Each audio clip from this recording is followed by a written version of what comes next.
CM updates. Delhi प्रवास के दौरान केंद्रीय गृह एवं सहकारिता मंत्री श्री अमित शाह जी से सीएम साय ने की मुलाकात। छत्तीसगढ़ में नया आपराधिक कानून के क्रियान्वयन की स्थिति पर हुई चर्चा।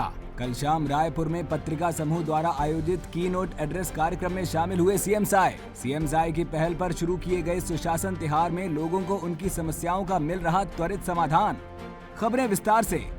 मुख्यमंत्री श्री विष्णुदेव साय आज नई दिल्ली प्रवास के दौरान नई दिल्ली में केंद्रीय गृह मंत्री एवं सहकारिता मंत्री श्री अमित शाह द्वारा छत्तीसगढ़ में नए आपराधिक कानूनों के क्रियान्वयन की स्थिति की समीक्षा बैठक में शामिल हुए। बैठक में उप मुख्यमंत्री श्री विजय शर्मा सहित गृह मंत्रालय के अधिकारीगण और अन्य प्रशासनिक अधिकारीगण मौजूद रहे। मुख्यमंत्री श्री विष्णुदेव साय कल शाम राजधानी रायपुर के बेबीलोन कैपिटल होटल में पत्रिका समूह द्वारा आयोजित की नोट एड्रेस कार्यक्रम में शामिल हुए। सीएम साय ने अपने संबोधन में कहा कि नए दौर की भागदौड़ में पीछे छूटते भारतीयता के संस्कारों के दौर में समाज को सकारात्मक दिशा देना अत्यंत आवश्यक है। आज विदेशी हमारी संस्कृति से प्रभावित हो रहे हैं। प्रयागराज महाकुंभ में बड़ी संख्या में पश्चिमी देशों के लोग श्रद्धा से गंगा स्नान करने पहुँचे। दूसरी ओर हम दिखावे और आडंबर के चलते अपनी महान संस्कृति से दूर होते जा रहे हैं और पाश्चात्य संस्कृति को अपना रहे हैं। हमारे यशस्वी प्रधानमंत्री श्री नरेंद्र मोदी जी द्वारा लागू की गई नई शिक्षा नीति में शिक्षा के साथ साथ रोजगार और संस्कार दोनों सम्मिलित हैं।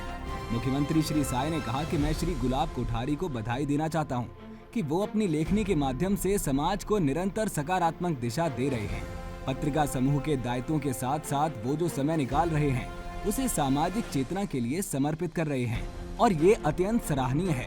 मुख्यमंत्री ने कहा कि हमारा देश सदियों तक विश्व गुरु रहा है। नालंदा जैसे विश्वविद्यालयों में पूरी दुनिया से छात्र शिक्षा ग्रहण करने आते थे। हमारा सनातन धर्म अत्यंत प्राचीन है, जिसकी मूल भावना वसुधैव कुटुंबकम है, अर्थात पूरा विश्व एक परिवार है। मुख्यमंत्री श्री साय ने कहा कि प्रधानमंत्री श्री नरेंद्र मोदी जी द्वारा लागू की गई नई शिक्षा नीति को छत्तीसगढ़ ने अपनाया है। इस नीति में शिक्षा के साथ साथ रोजगार और संस्कार दोनों को प्राथमिकता दी गई है। इसके माध्यम से हम पुनः अपनी गौरवशाली सभ्यता की ओर अग्रसर हो रहे हैं।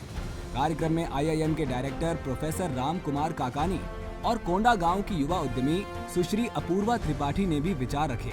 इस अवसर पर विधायक श्री सुनील सोनी, श्री पुरंदर मिश्रा, रायपुर की महापौर श्रीमती मीनल चौबे, पद्म श्रीमती फूल बासन यादव, पत्रिका के स्टेट एडिटर श्री पंकज श्रीवास्तव सहित पत्रिका समूह के अनेक सदस्य व गणमान्य नागरिक उपस्थित थे। मुख्यमंत्री श्री विष्णुदेव साय की पहल पर शुरू किए गए सुशासन तिहार में लोगों को उनकी समस्याओं का त्वरित समाधान मिल रहा है।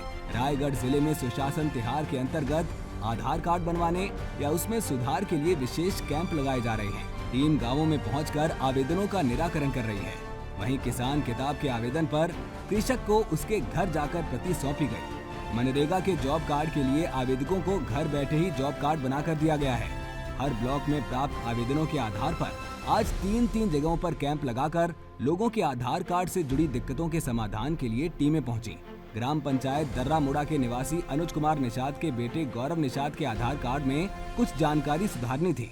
इस त्रुटि के चलते स्कूली छात्र गौरव का आधार ID नहीं बन पा रहा था। पिता अनुज निषाद ने सुशासन तिहार में बेटे के आधार कार्ड की जानकारी सुधारने का आवेदन दिया था, जिस पर कार्रवाई करते हुए उनके बेटे के आधार कार्ड को सुधारने की प्रक्रिया की गई। इसी प्रकार कई अन्य आवेदकों द्वारा उनके बच्चों के आधार कार्ड बनवाने के लिए आवेदन किया गया था, उस पर भी प्रक्रियात्मक कार्रवाई की गई। सीएम अपडेट्स में आज के लिए इतना ही। कल फिर मिलेंगे नई अपडेट्स के साथ। जय हिंद, जय छत्तीसगढ़।